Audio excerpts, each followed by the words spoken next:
Olá, caros colegas, eu me chamo Renan Ockner e hoje viemos apresentar mais um episódio do nosso PodPan, o podcast da Faculdade PAN de Direito e Administração.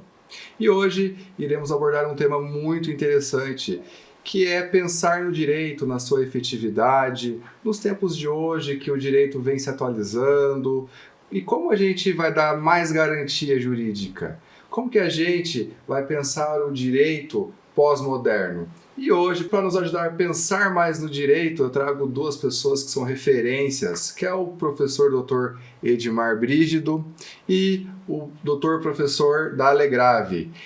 Dr. Edmar Brígido, eu gostaria que o doutor se apresentasse, por gentileza. Muito bem, Renan. Primeiro, quero agradecer aqui o convite, a oportunidade, dizer que é uma alegria poder conversar com você, estar aqui no PodPan. E também está do lado do professor Dalegrave Neto, um amigo já de alguns anos, e hoje, mais uma vez, aí dividimos uma bancada juntos. Sou professor de Filosofia do Direito, Teoria Geral do Direito, estou já há 15 anos trabalhando com essas disciplinas. A minha linha de formação no mestrado e no doutorado é na área da filosofia, pesquiso a relação entre ética, direito e democracia, tenho trabalhado com esses temas e estou aí atualmente como professor da Faculdade Pan-Americana, trabalhando com os nossos acadêmicos do curso de Direito e também desenvolvendo outros projetos na área de pesquisa. Muito obrigado. Doutor Dalegrave, por gentileza, se apresente para nós. Primeiro, também quero agradecer o convite, Renan, e é uma honra estar aqui no podcast da Pan-Americana, ao lado do Edmar, que para mim é uma das minhas referências nesse tema da filosofia. Eu sou advogado trabalhista, professor de Direito do Trabalho, tenho mestrado, doutorado e pós-doutorado no Direito das Relações Sociais. Recentemente, até por influência dessa nova geração aí, tenho ouvido muito eles, eu fiz uma especialização em ciências humanas, com ênfase em sociologia, história e filosofia, e tenho uma certificação em Harvard. Tive a oportunidade de estudar em Harvard e fazer uma certificação em negociação. Gosto de estudar o direito, a teoria crítica, a filosofia, a sociologia, e gosto muito desses debates aqui. Então estou em casa. Que legal. Então eu venho instigar, venho perguntar, sobre nossa primeira pergunta então. Pensar o direito pós-modernidade no século XIX, século XX, século XXI. Doutor Edmar, me ajude a pensar aqui e mostrar isso para os nossos ouvintes. O que a gente poderia colocar em pauta que precisa ser melhorado, precisa ser pensado no direito pós-moderno, por gentileza? Veja, Renan, é uma pergunta que não tem uma resposta definitiva, né?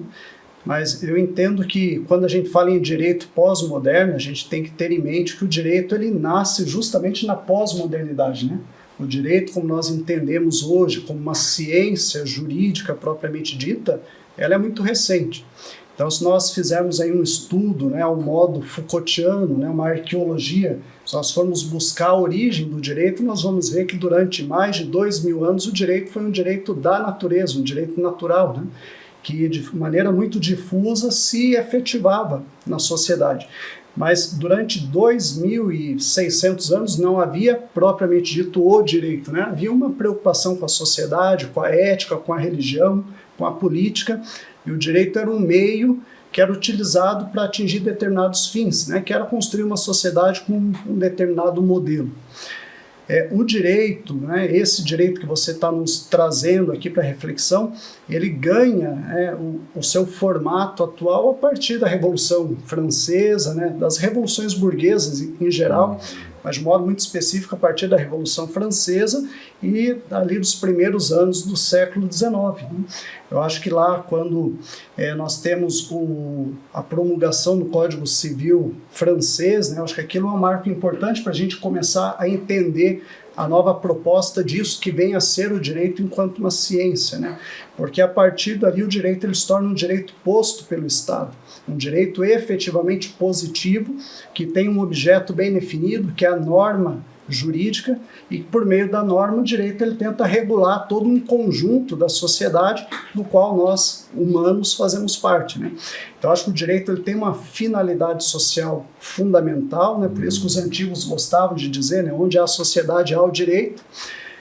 Mas agora a grande questão, acho que talvez seja isso que você já está aí problematizando, em que medida esse direito que nasce ali nas revoluções burguesas do final do século XVIII, ele é efetivo, né? Em que medida ele consegue entregar para a sociedade aquilo que ele se propõe que deveria ser, né? A justiça, a igualdade, né? Então, esse é um tema que me parece que hoje ele tem sido retomado por juristas, por doutrinadores que têm repensado o papel do direito na sociedade. Porque se a gente pensar no século XIX, o direito ele tentava regular a sociedade por meio de normas e somente normas, que é típico lá da escola de exegese, né? Então, o direito é o código, o legislador cria o código, aprova normas e regula a vida social. O problema é que hoje a sociedade muda tão rápido, né? Como que a gente vai conseguir efetivar uma proposta jurídica assentada numa ideia de produção normativa, né? Porque hoje cada vez mais surgem demandas sociais, realidades sociais para as quais o legislador não havia pensado. Então me parece que hoje a gente vive um momento bonito do direito, né? Que exige de nós que estamos aí mexendo com essa área do saber, repensar o direito, a sua efetividade e de que modo talvez outras ciências como a filosofia, a sociologia, a própria psicologia, elas podem contribuir com a efetivação disso que é o direito na sociedade. É interessante isso porque tudo derivou da filosofia. Se hoje existe o direito, foi porque pessoas pensaram, filosofaram, dialogaram para que existisse o direito. Se hoje existe a psicologia, a medicina, então tudo vem de seres pensantes e aí com as novas necessidades, com as novas, agora vindo para os dias de hoje, né, com as novas tecnologias.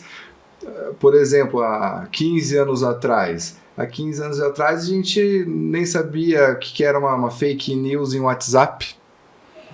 Então, assim, com o avanço da tecnologia também foram criando novos problemas, né? E problemas esses que precisam ser debatidos hoje, né? Essa informatização e onde o direito ele pode ajudar a melhorar essas questões, né? Mas para a gente não se perder muito nos tópicos, como pensar o direito hoje e como tornar o direito efetivo?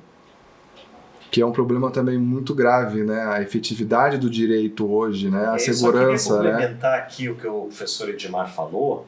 Veja que antes da modernidade, vamos imaginar a Idade Antiga e a Idade Média, existia um pluralismo jurídico.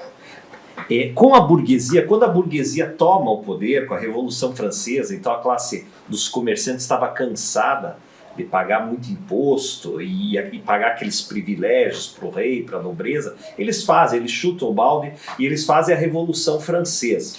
Aí eles tomam o poder, a burguesia toma o poder.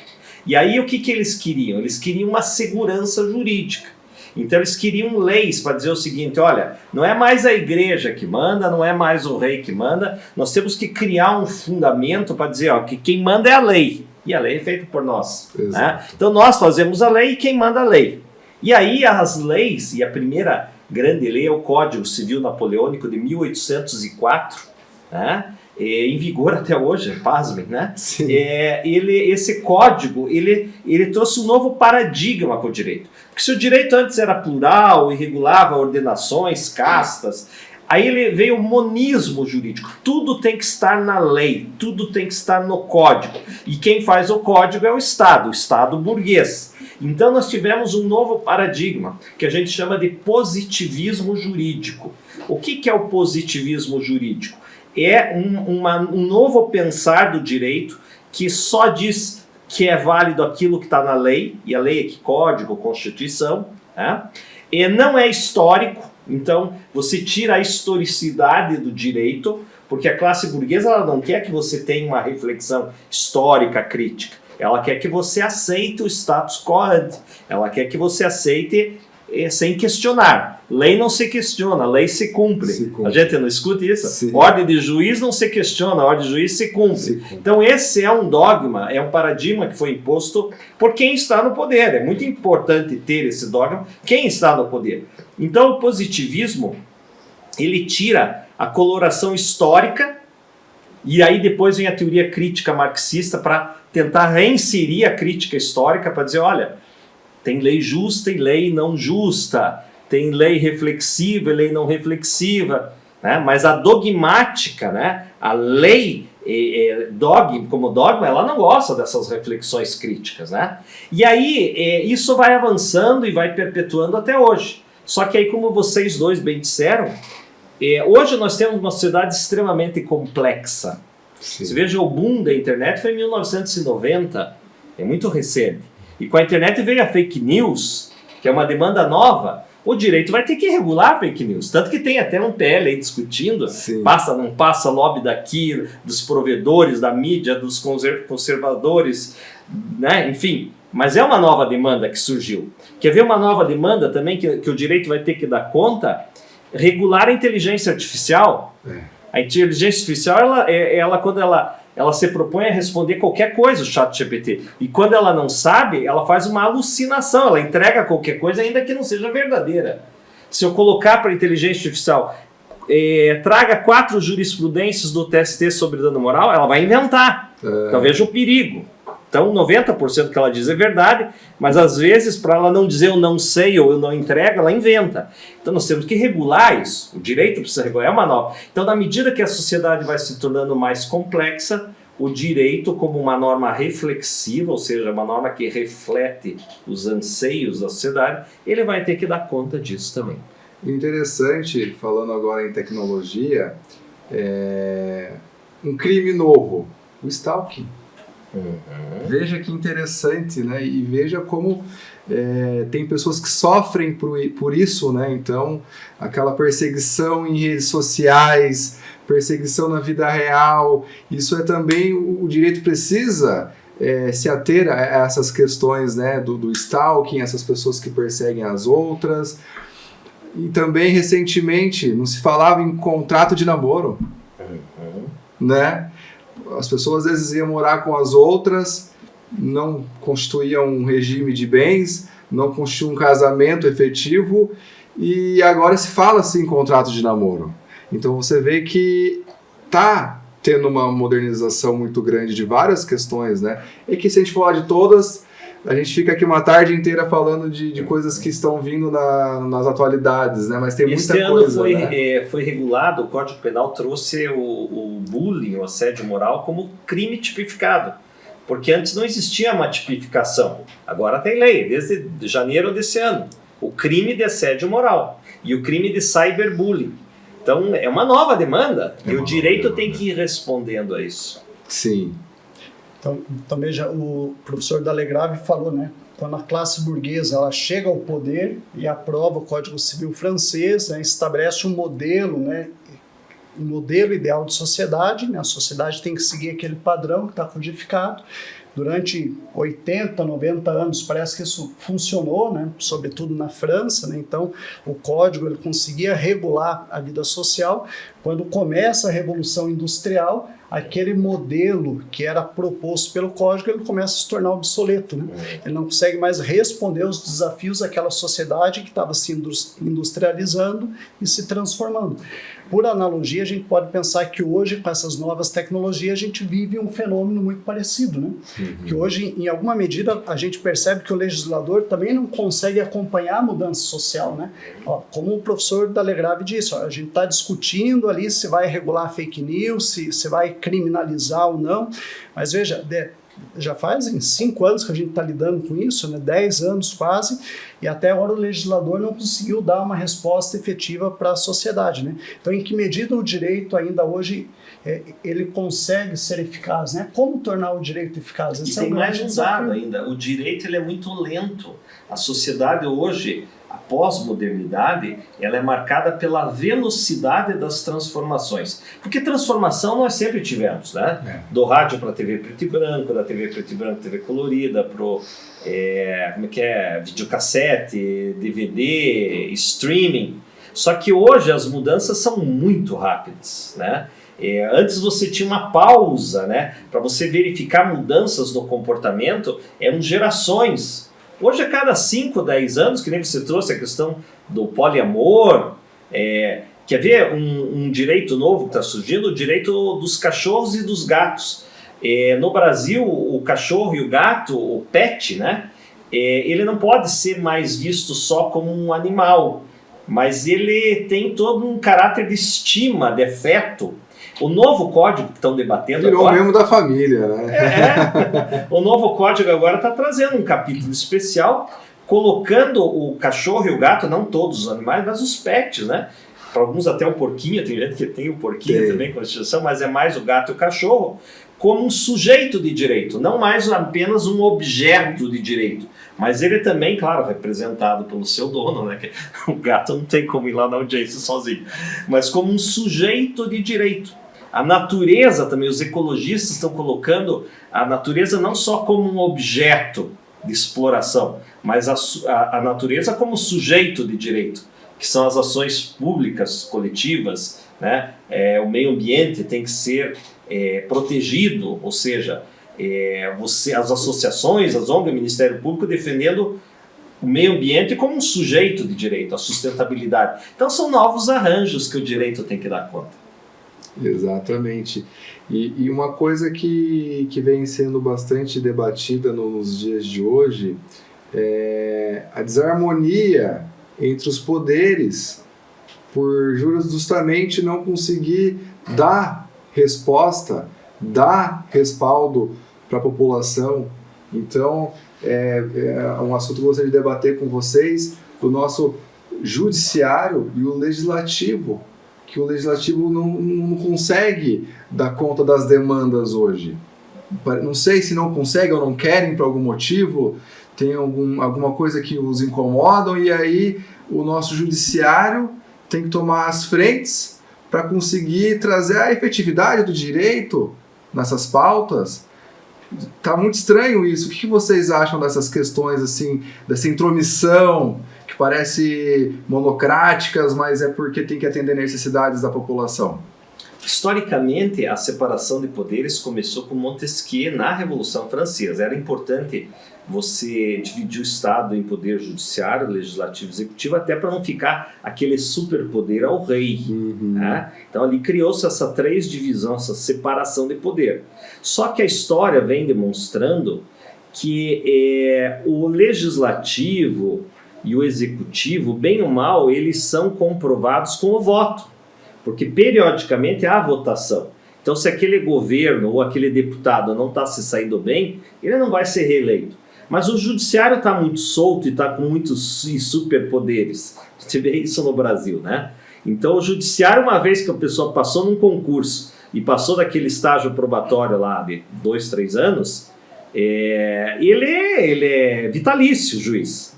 E aí você começa a ver um super judiciário, não só no Brasil, né, mas nos outros países também. Então o modelo constitucional diz o seguinte: quando a sociedade entra em crise, novas demandas, ela espera que o legislador regulamente aquilo. Se o legislador não regulamenta e você tem um caso concreto, você leva para o Supremo. Por exemplo, união homoafetiva. Não existe uma lei tão clara sobre isso. Desembocou no Supremo essa discussão. A questão de células-tronco, né? Ficou esperando o legislador. Como o processo legislativo é lento, na inércia do legislador, o STF tem a última palavra. Ele é mais ou menos para suprir a omissão do legislativo. Então, por isso que as pessoas criticam o STF e dizem, mas estão politizando, tudo o STF se mete. Sim, mas tudo que é uma demanda nova e que não tem lei, você pode jogar para o STF. Só que daí o STF acaba fazendo um papel de legislador. E fica uma coisa horrorosa daí, né? Fica feio, fica triste, né? Fica A gente triste.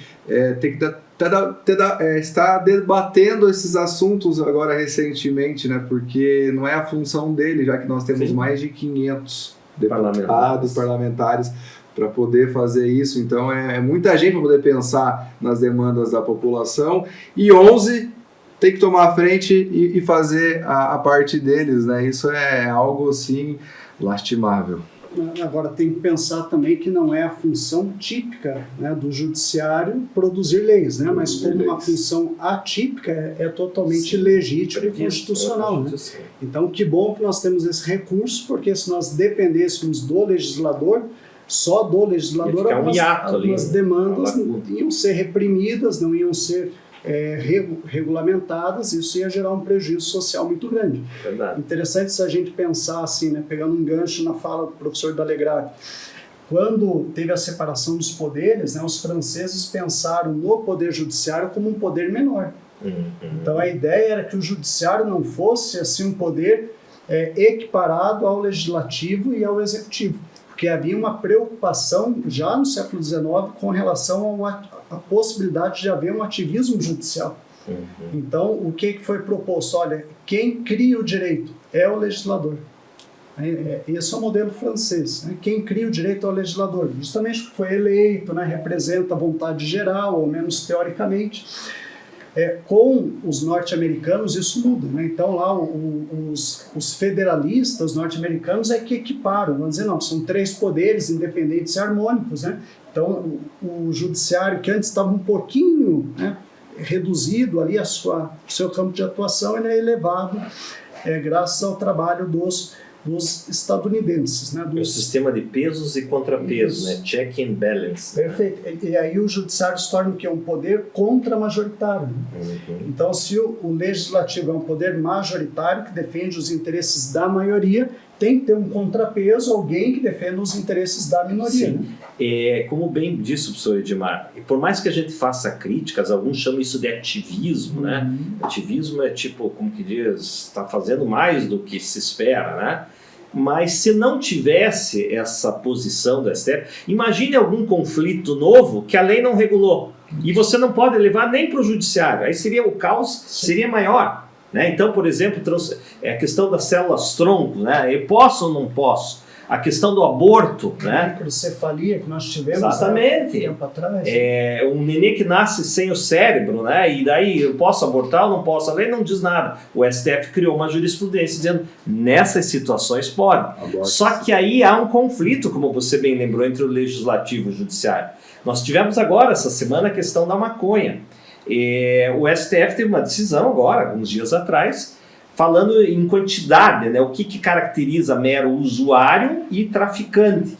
E aí alguns legisladores, o próprio do senador lá, o Lira? Não, o chefe do Senado, o Pacheco, chegou a falar assim, olha, isso é matéria do legislativo. Isso não é matéria do STF. Só que o legislativo não regulamentou, não esclareceu. É isso que a briga entre eles é essa. O STF disse sim, é matéria de vocês. Só que vocês não trouxeram a lei para deixar claro isso. Qual que é a quantidade, o que pode, o que não pode. E essa demanda veio para nós. Porque o STF nunca fala de ofício. Alguém traz uma demanda e daí ele diz, eu vou na lei. A lei não existe. Daí eles se reúnem, interpretam a Constituição e criam uma norma. Então eu concordo com o Edmar. Por mais que a gente faça crítica, às vezes esse superpoder, se não tivesse isso, seria pior. E aqui só quero lembrar que o direito, depois da Segunda Guerra Mundial, ele criou um novo paradigma, que a gente chama de neoconstitucionalismo. Porque, veja, com os crimes do nazismo, de Hitler, eles chegaram à conclusão, quando eles fizeram aqueles julgamentos de Nuremberg, para condenar ou não as pessoas que abusaram do nazismo, né? Eles chegaram à conclusão que às vezes não era possível condenar aquelas pessoas após o tempo, porque elas estavam cumprindo a lei. Estava dentro da lei nazista, o Estado de Direito.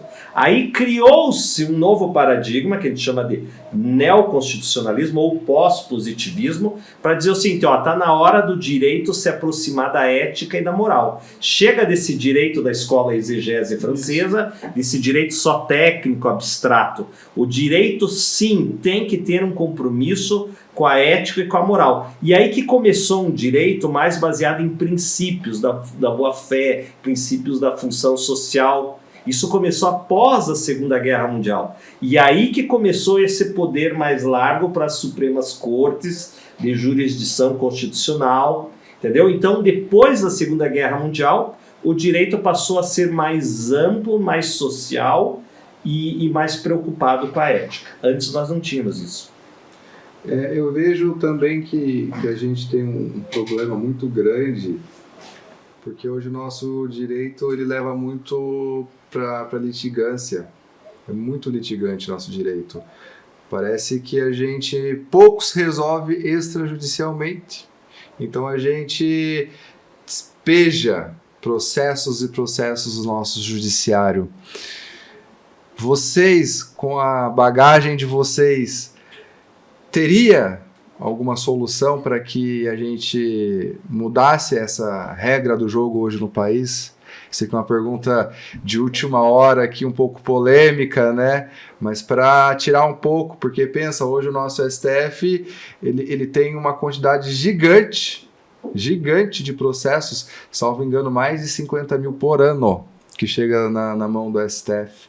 Visto que o nosso país não tão vizinho assim, os Estados Unidos, sei lá, julga-se 7, 8. Mas isso, eles chamam de judicialização, né, das demandas. Quer dizer, ao invés de você resolver numa conversa, numa arbitragem, numa conciliação, numa mediação, eu jogo tudo pro judiciário resolver. Isso é cultural.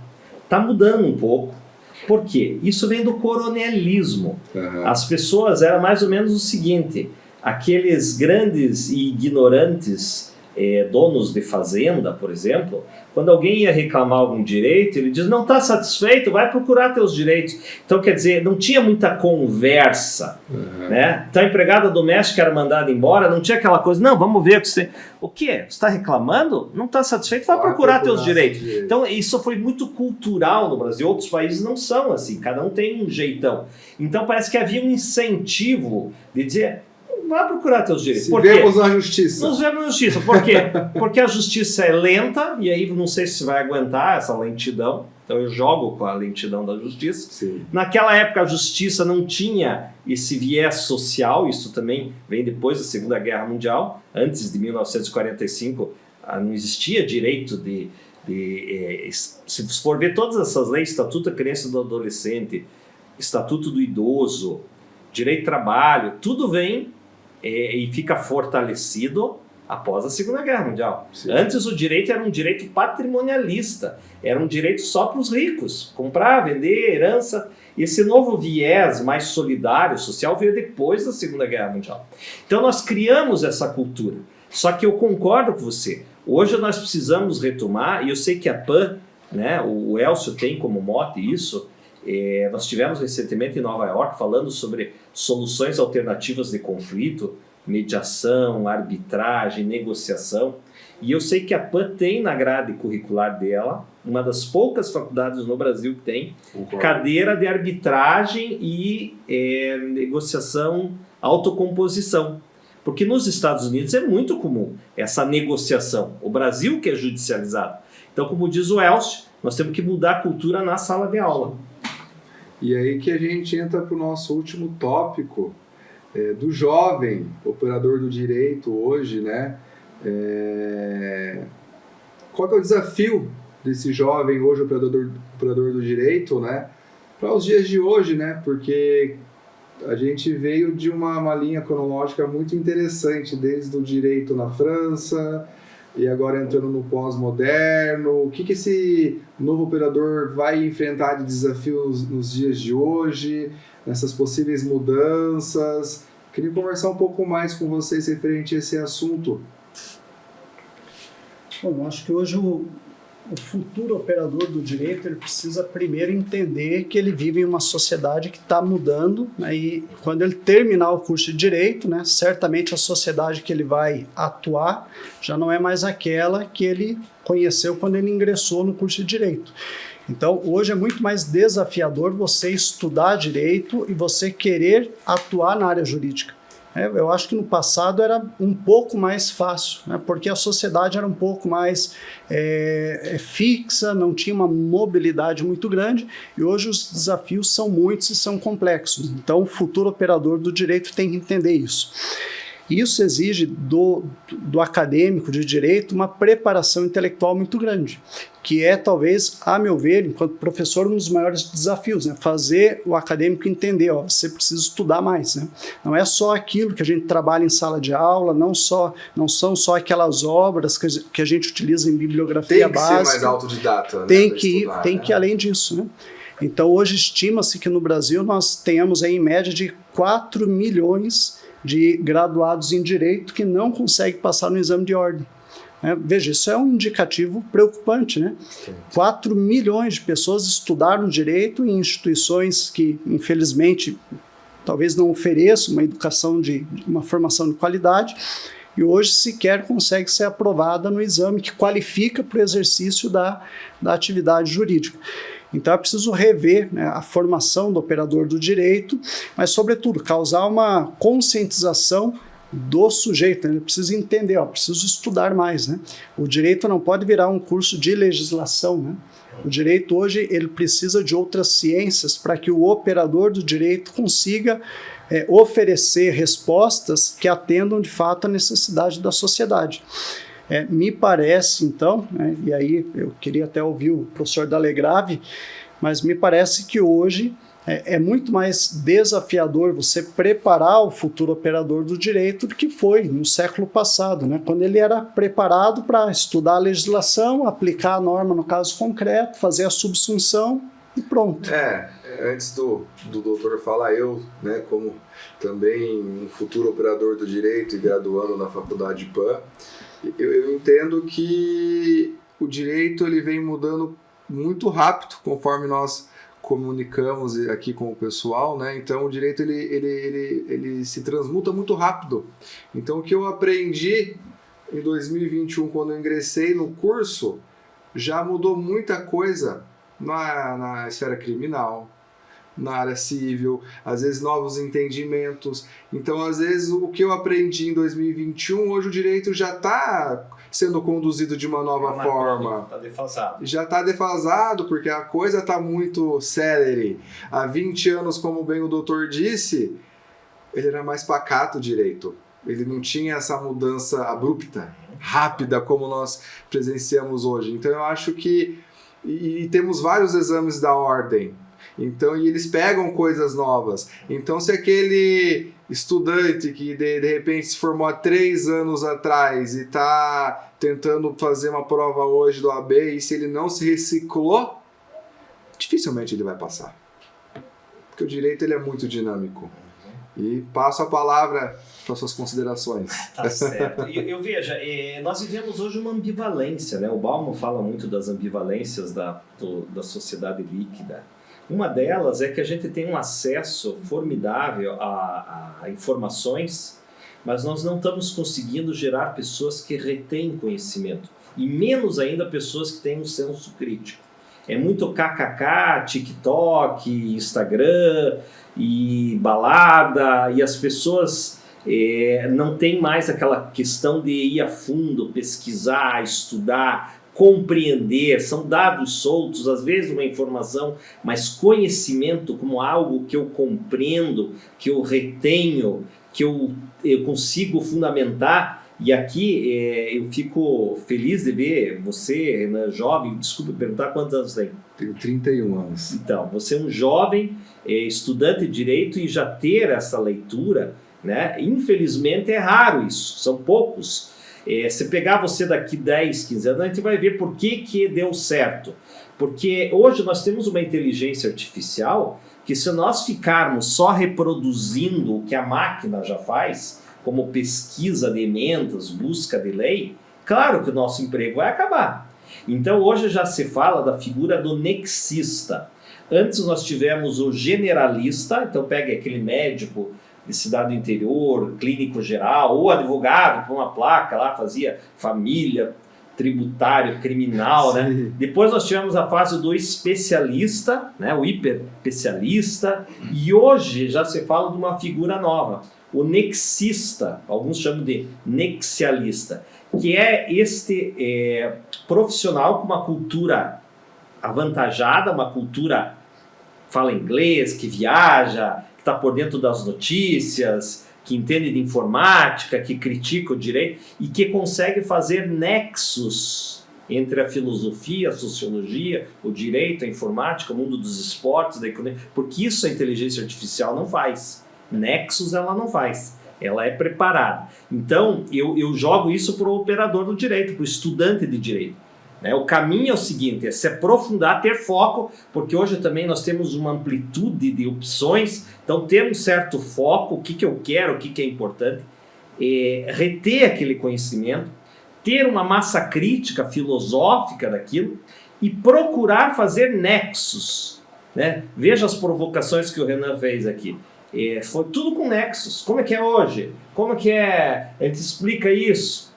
Então a gente tem que aplicar o conhecimento, não só reproduzir qual o número da lei tal, qual artigo, seria um troço que a máquina faz. Uma conversa entre humanos é cruzar. Então essa seria a dica que eu dou aos universitários.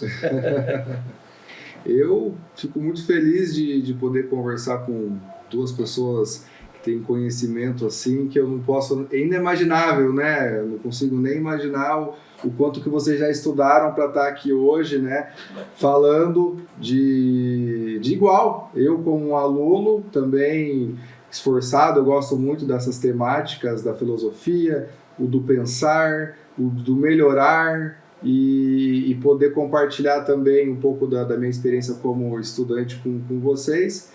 Então, vamos encerrar aqui hoje o nosso podcast da PAN. Eu agradeço, então, o Dr. Edmar, o Dr. Dalegrave pela nossa conversa, nesse bate-papo dessa tarde. Posso deixar meus contatos? Por favor, faço questão. Então, no Instagram, Dalegrave_Neto.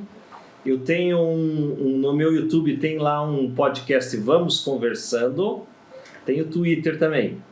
E também quero fazer propaganda, porque o professor Edmar tem um canal com vários vídeos de aulas de filosofia. E faço questão que você divulgue. Eu sou teu... assisto lá, teu espectador. Tem um canal ali bastante modesto, né, com alguns vídeos que gravo nas horas vagas. Edmar Brígido, só procurar lá no YouTube ou no Instagram, vocês vão encontrar. E queria agradecer, né, e dizer que foi muito bom ouvir aqui o Dalegrave, né, ouvir o Renan e dividir um pouquinho de reflexões sobre o universo jurídico, como é bonito, né, pensar o direito, né, como o direito pode oferecer para a sociedade algo que de fato faça, né, a mudança social acontecer. Então obrigado aí por nos provocarem nessa tarde, fiquei bem satisfeito. E é isso. E se você busca se especializar ou entrar no curso de Direito, faço o convite para vocês. Vem para a PAN você também. Um abraço, tchau, tchau.